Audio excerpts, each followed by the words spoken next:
अस्सलाम वालेकुम। आज हम बना रहे हैं मटर पुलाव। इसके लिए हमें चाहिए ऑयल। सबसे पहले ऑयल डाल दें और उसको गर्म होने दें और फिर हम उसमें प्याज शामिल कर दें। प्याज का ध्यान रखना है, अगर आपको ब्राउन शेड थोड़ा सा ब्राउन ब्राउन चाहिए तो थोड़ी सी गोल्डन कर लें प्याज को, अदरवाइज कच्ची पक्की रहने दें। गरम मसाला डाल लें। इसमें है लौंगे, दालचीनी के 2 टोटे हैं, बड़ी इलायची है और काली मिर्चें हैं। ये सब कुछ डाल दें और इसको अच्छे से मिक्स कर लें। अभी आप पे डिपेंड करता है, कुछ लोगों को बिल्कुल वाइट वाइट पसंद होते हैं तो प्याज को जो है ना वो बस कच्चा पका कर लें।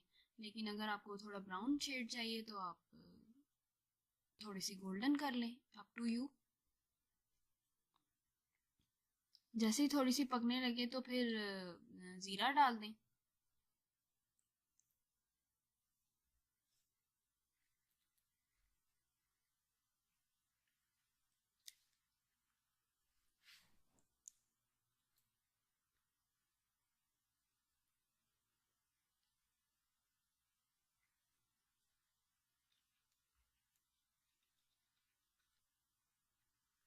ये देखिए, अब हम जीरा डाल देंगे। अब देखें किनारे जरा जरा से प्याज के जो किनारे हैं ना वो हो रहे हैं गोल्डन। साइड्स पे देखें, अच्छे से मिक्स करते रहें, ये ना हो कि किनारे जो है वो देचकी के किनारे से प्याज ब्राउन ब्राउन सी हो जाए और बीच में से कच्ची रहे। अब इसमें लहसुन पेस्ट डाल दें और उसको अच्छे से मिक्स करें और कचैन निकाल लें लहसुन की ना। उसके बाद इसमें डाल दें लाल मिर्च, पानी का छिटा दें अच्छे से और उसको सही से मिक्स कर लें। अब डालें टमाटर और नमक, दोनों चीज़ें शामिल कर दें साथ ही।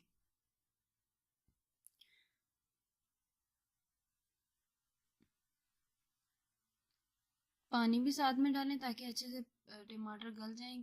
सबको ही पता है टमाटर को गलने में ज़रा टाइम लगता है और लग भी सकते हैं टमाटर, तो थोड़ा पानी डाल के उसको अच्छा सा गला लें।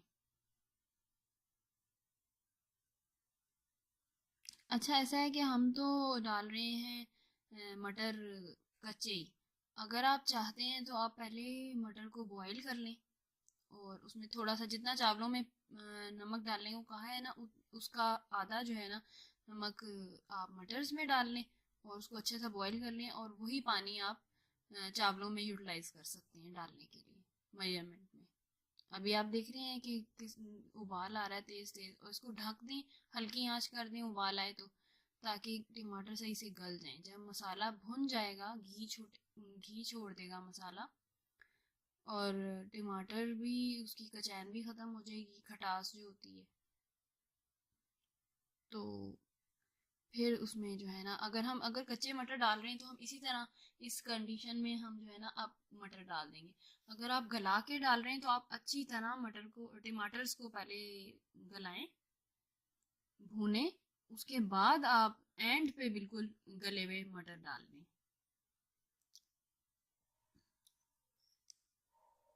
बिल्कुल एंड पे अच्छे से भून के ना फिर ये अब हमने गले हुए डालें। अगर आप मतलब कच्चे ही डालना चाहते हैं तो आप बेशक उसको उसके साथ ही डाल दें टमाटरों के साथ, क्योंकि वो टाइम लेते हैं मटर। अच्छी तरह मिक्स करें और फिर इन पानी सारा खुशक कर लें, जिससे मसाला भुन जाता है, घी छोड़ देता है मसाला, उस तरह साथ साथ चलाते रहें ताकि लग ना जाए।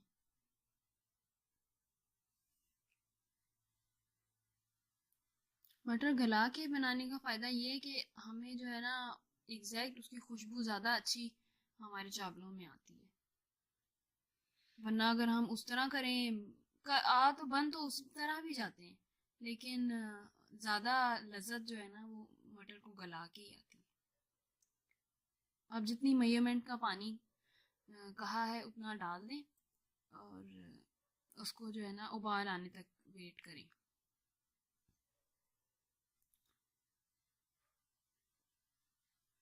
इस बात का ख्याल रखना है कि जितना नमक आपको डालने के लिए कहा है उसका 1 टीस्पून अगर आप डाल लें मटर गलाते हुए पानी में, और जो पानी है वो खुशक ना हो बेशक, उस पानी को आप अपने मेजरमेंट में ऐड कर लें।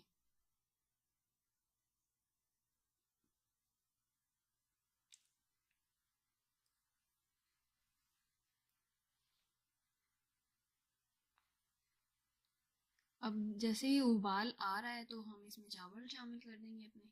चावलों को अच्छी तरह स्टेन कर लें, अच्छी तरह धोना है ताकि उनकी सारी वो जो स्मेल होती है, हर चीज़ जो भी है वो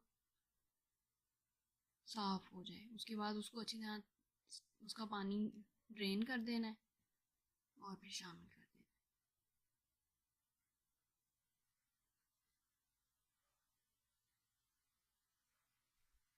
अच्छे वाले बासमती चावल लेने ताकि उनकी खुशबू भी मटर पुलाव में बेहतर आती है। देखिए अब इस तरह जब इस चावलों की कंडीशन हो जाए तो उसको फिर आपने ढक के दम दे देना है।